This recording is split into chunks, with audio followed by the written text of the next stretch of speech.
Donc, ce qui diable appelle sur prophétie, donc, ce qui est un faux prophète appelle sur prophétie. Au mot, à côté côté ngama. Peut-être à cause de son coutume.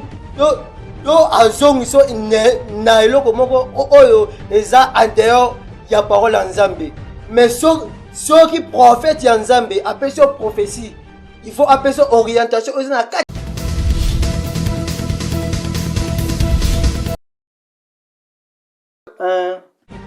À chaque fois, pardon. À chaque fois, ceux qui reconnaissent que il faut ne pas Nzambe. Nzambe, azaka Nzambe oyo, ayamba biso. Donc, ado sali mabe, il faut ne pas Nzambe. Ata lelo na sali na koi, Nzambe limbisanga limbisina. Lobi pe na ye na koi, Nzambe limbisanga limbisina. Nzambe normal.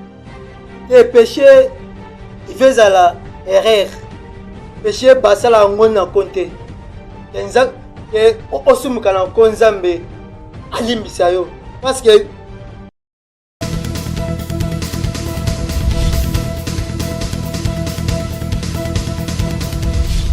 Balobi, abonnez-vous massivement. Kin Elengi TV, Yangonde Makam. Kin Elengi TV.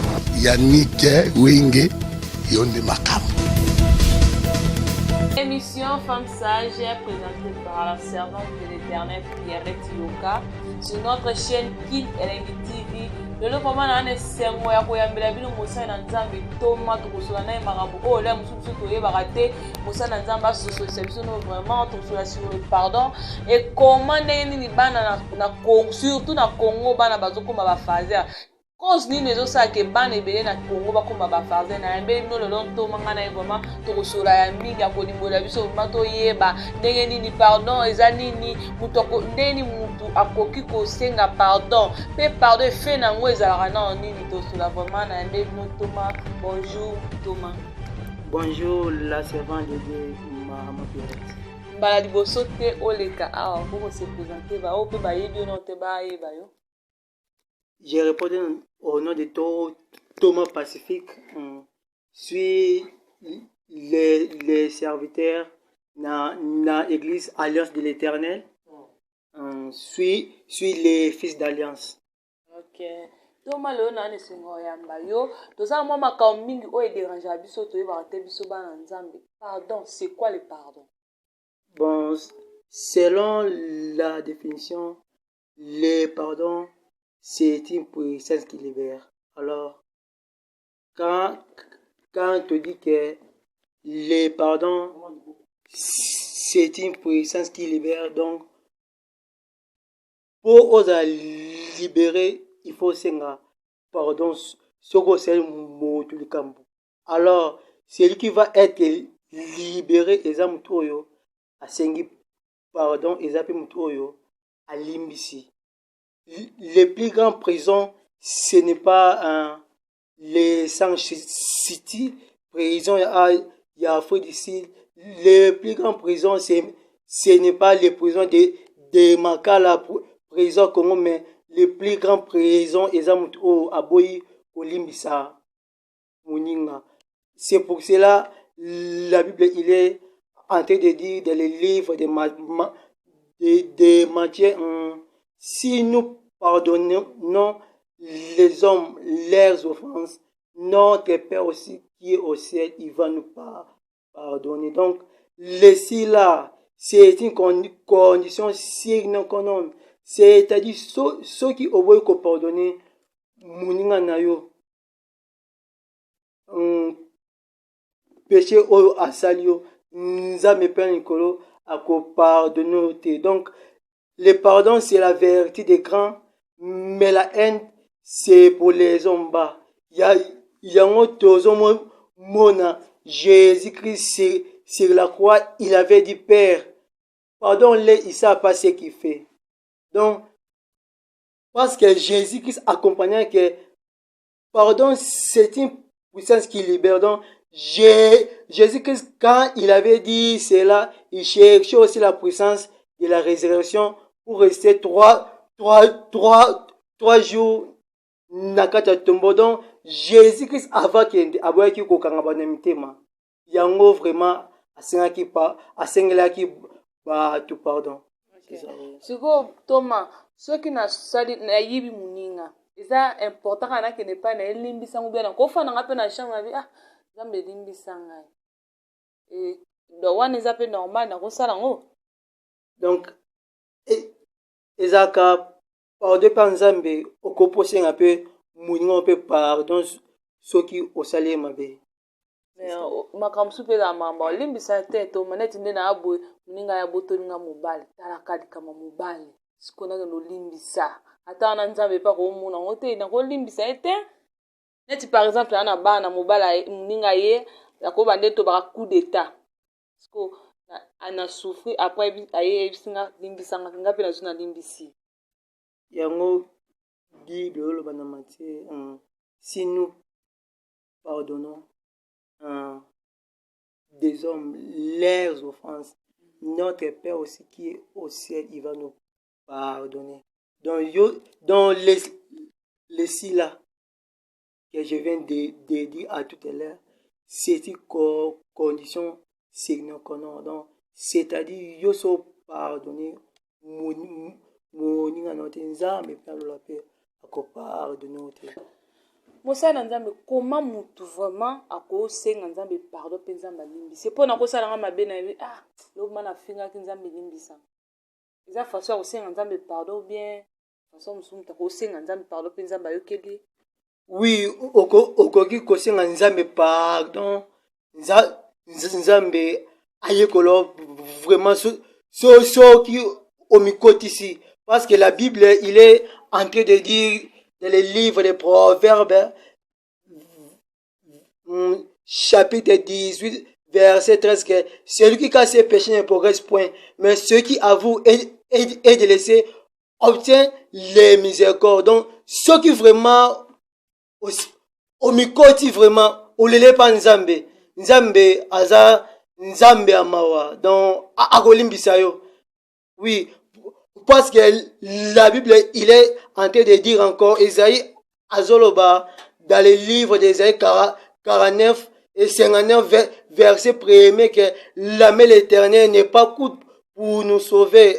Et puis, Mathieu, Isaïe Kamate, pour nous yoka, lo sama nabiso. Mais Isaïe Kande, Masum nabiso nde, Isaïe Kande, Lobo Kanzambe, Ekoma Mukuse, pour sauver biso. Ezande ka Kande, masum na biso nde esalaka mato ya Nzambe ezalaka mapo eyoka losamo na biso mama. Donc ceux qui vraiment omikoti vraiment pa Nzambe akoyokelo mawa parce que Matthieu azoloba et ce qui plaît car Dieu la consolera.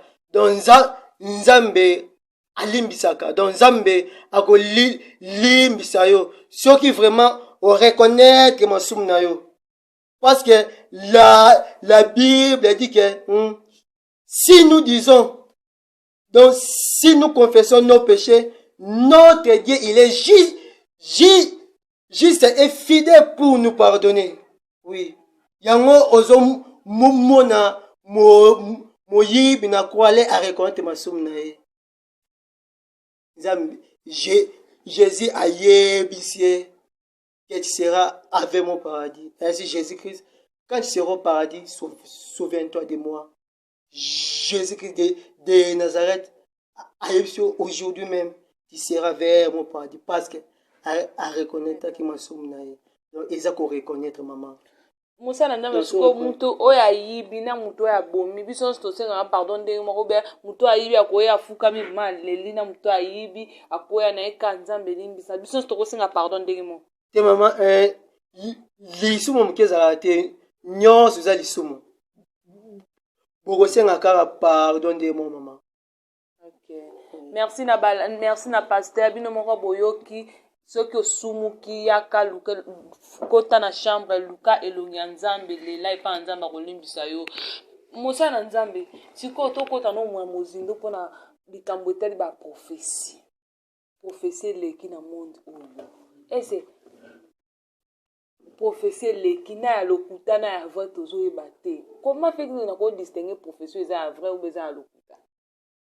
Donc, un vrai prophète, ou bien un vrai serviteur, ce qu'on appelle sur prophétie, il fait mingi, et ça la basé dans maloba nzambe.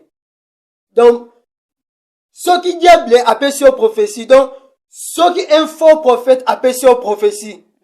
Au mot naga akoki kote ngama. Peut-être akozo ngiso coutume, to azo ngiso na eloko moko oyo eza en dehors ya parole en Nzambe. Mais ceux qui prophète ya Nzambe appelle sur prophétie, il faut appeler sur orientation eza na kati ya Bible. Donc différence en wana mama. Donc prophète ou non, il y a vrai pour yeba, il faut appeler sur ma prophétie ou na kati ya Bible. Appeler sur orientation eza na kati ya Bible. Mais un faux prophète appelle sur prophétie, donc il faut appeler sur orientation oza à dehors il y a Bible.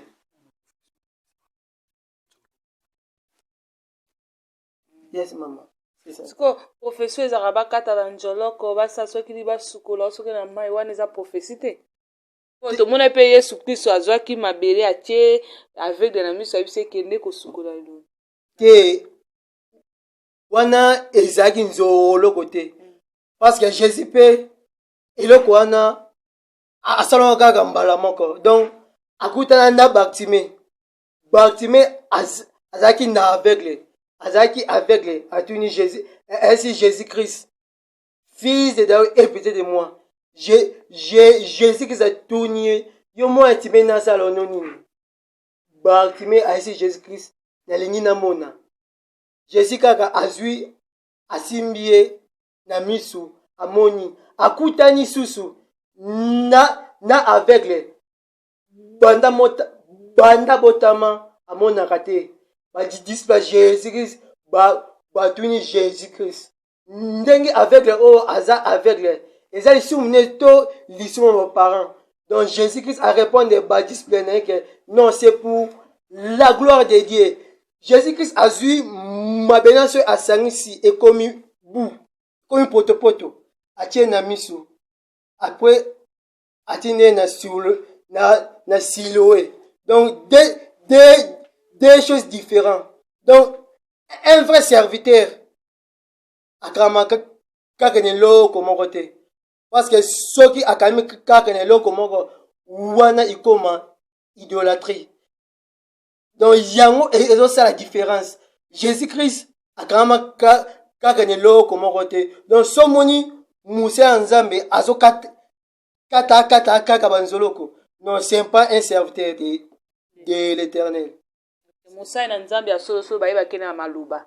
Oui, Moussa Nzambe solo aza basé na maloba Nzambe parce que la parole c'est Dieu lui-même. Merci pasteur. Merci pasteur Tozo qui est vers la fin de notre émission. Mon motivation na bana Nzambe kotalisa bango ndenge nini okoko senga pardon, ndenge nini okoko sosola au prophète alokutana au prophète ya solo to comprendre.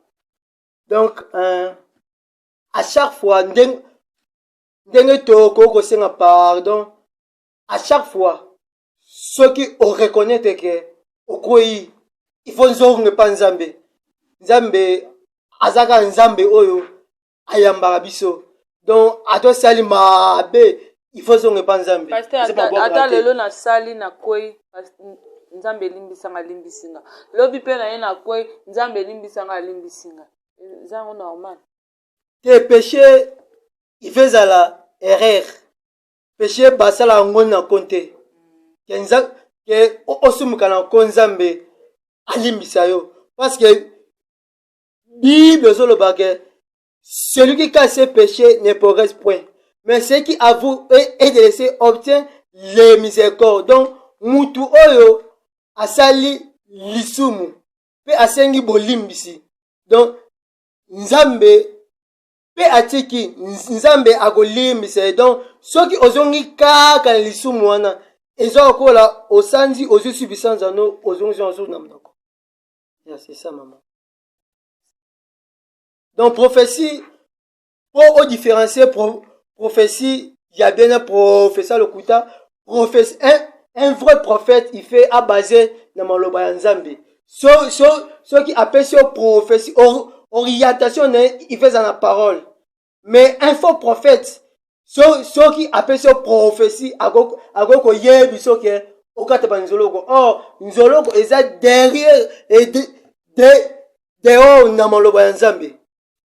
C'est ça, maman. Merci bandani na biso ya Kini Elengi TV tozalaki na esengo makasi ya kolanda bino mosali na Nzambe asosolisi biso mingi na makambo etali pardon na prophétie napesi mbote na ngai na la servante de l'Éternel moyembi na nkolo mama Rebecca Boulaima musali na Nzambe azoyemba ba nzembo ya bie ba kantiki mo ezoedifie bana na Nzambe napesi mbote na bebe na ngai la princesse bebe Daniela napesi mbote na ngai na yaya Curtis musali na Nzambe tokomi na suka émission na biso mwa mbote sala mwa bien. Bon, napesi mbote na famille na nga famille Soal, Gloria Soal, Verdun Soal, dans napesi so mbote na passé na nga les passés les j'aime Kibambu fiancé na nga Tandis Ngoué na Congo bana nyonso alliance ma sœur Linde Luku na grand frère na nga Moussa Maria na pesi mbote na grand frère na nga Maziba oyo aza joueur na Super Sport donc Nzambe vraiment asali susu source ya bénédiction vraiment Nzambe susu atambola na apambola a protéger vraiment. Nous sommes arrivés à la fin de notre émission. Dans la prochaine, on a surprise, on a bombeli bino, on a vraiment ça soko fandi bozole la makama minene o ele kala monde na biso msuto ye barate. O basa na ba prophète surtout ba prophète ba salaka. Donc toyambela bino mosala na Nzambe moko ko talisa biso vraiment. Restez toujours branchés na Kini Elengi TV pour yuka ba histoire moko choquante.